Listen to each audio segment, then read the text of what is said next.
Kasih karunia dan damai sejahtera Allah Bapa kita dan anaknya Tuhan Yesus Kristus menyertai saudara.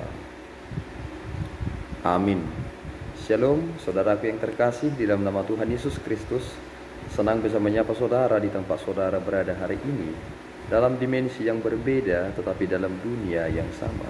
Sebagai insan yang diciptakan untuk Tuhan, sebelum kita melakukan rangkaian aktivitas kita pada hari ini, marilah kita mengawalinya dengan mendengarkan firman Tuhan.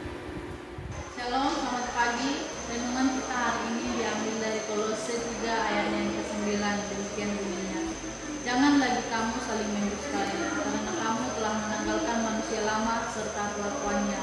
Demikian firman Tuhan. Shalom.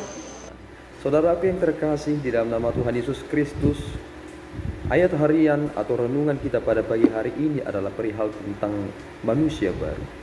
Kita mengetahui bahwa apa yang kita lakukan di masa lampau, jika kita berefleksi kembali tentang perjalanan hidup kita, yang jika saudara berkata, dulu aku adalah seorang pendusta, dulu aku adalah orang yang begitu kotor, dulu aku sering sekali melakukan kejahatan, cepat untuk geram kepada orang lain, sering sekali mengatakan ucapan-ucapan yang tidak benar atau berdusta.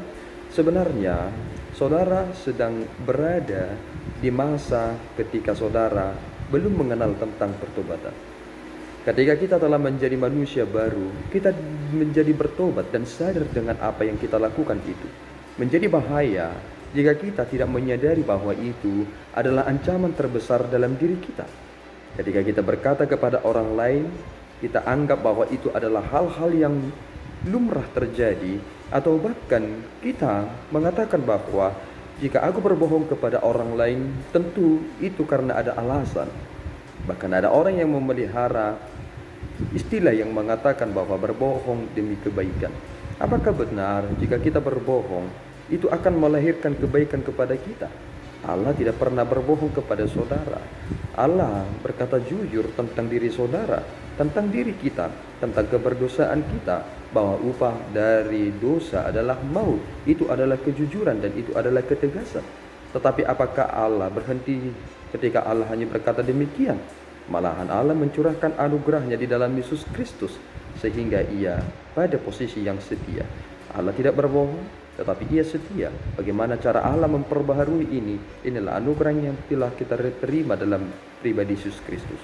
Oleh karena itu saudaraku yang terkasih, kita harus cepat sadar bahwa jika kita dulu melakukan apa yang menjadi murka Allah, yakni berbohong, berdusta, melakukan hawa nafsu, kenajisan, percabulan, keserakahan, semuanya itu adalah tindakan yang melawan Allah.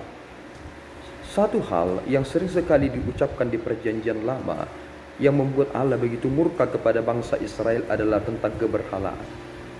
Ternyata ketika kita membaca kitab Kolose pasal yang ketiga ini, baru kita menyadari satu hal, bahwa keberhalaan di zaman sekarang ini bukanlah menyembah patung, menyembah pohon, atau mengagungkan suatu tempat dan mengatakan itu adalah sakral. Malahan dalam kitab Kolose ini kita mengetahui bahwa percabulan, kenajisan, hawa nafsu, nafsu jahat, dan juga keserakahan adalah sama dengan penyembahan berhala. Mengapa demikian? Orientasi seseorang menyembah berhala adalah mendewakan atau mengagungkan suatu kebendaan tertentu. Jika saudara mengagungkan pribadi saudara atau bahkan mendewakan diri sendiri, bukankah itu adalah tindakan bercela di hadapan Allah yang memberhalakan diri sendiri? Tentu ini adalah cara yang terbaik yang dilakukan oleh iblis untuk memprovokasi manusia. Semakin manusia itu mendewakan dirinya, mengagung-agungkan dirinya, ia telah melakukan perlawanan yang nyata terhadap Allah. Salah satu hal yang sering sekali dilakukan manusia adalah tentang dusta. Kita sulit sekali untuk berkata jujur. Itu mengapa kita bingung untuk melakukan hal yang terbaik kepada diri kita sendiri. Kita sudah lapar tetapi kita tidak makan. Kita sudah haus tetapi kita tidak minum. Kita mendustai diri kita sendiri. Mengapa demikian? Karena kita menganggap bahwa Tidak terlalu penting ketika aku melakukan itu. Kita membohongi diri kita sendiri. Akibatnya setelah kita menjadi sakit, baru kita sadar bahwa tidak ada bohong yang untuk kebaikan. Semuanya itu akan membuat suasana semakin buruk. Lebih baik kita berkata yang jujur dan kita berusaha untuk memperbaiki itu. Kiranya saudara mengerti bahwa saudara sekarang berada di dalam kehidupan yang baru. Jangan lagi melakukan hal-hal yang buruk di masa lalu. Jika saudara berusaha untuk jujur kepada diri saudara, berusaha juga lah untuk jujur kepada orang lain. Karena ketika kita berkata jujur, akan ada keadilan dan ada kebenaran di dalamnya. Dan kita berusaha untuk berorientasi kepada kehidupan yang lebih berguna dan berkualitas. Tuhan Yesus memberkati kita. Berdoa. Ya Tuhan, kami bersyukur atas berkat-Mu. Terima kasih Bapa atas firman yang boleh kami dengarkan dalam kesempatan yang baik ini.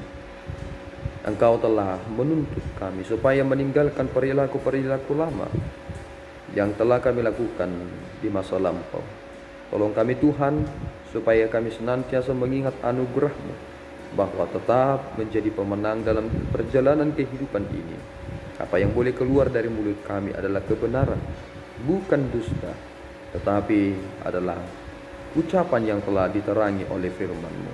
Ke dalam tangan-Mu Tuhan kami serahkan hidup kami, dan apa yang keluar dari mulut kami hendaklah untuk memuliakan-Mu. Dalam Yesus kami telah berdoa dan mengucap syukur. Anugerah Tuhan kita Yesus Kristus, kasih setia Allah Bapa, dan persekutuan Roh Kudus menyertai saudara. Amin. Tuhan Yesus memberkati.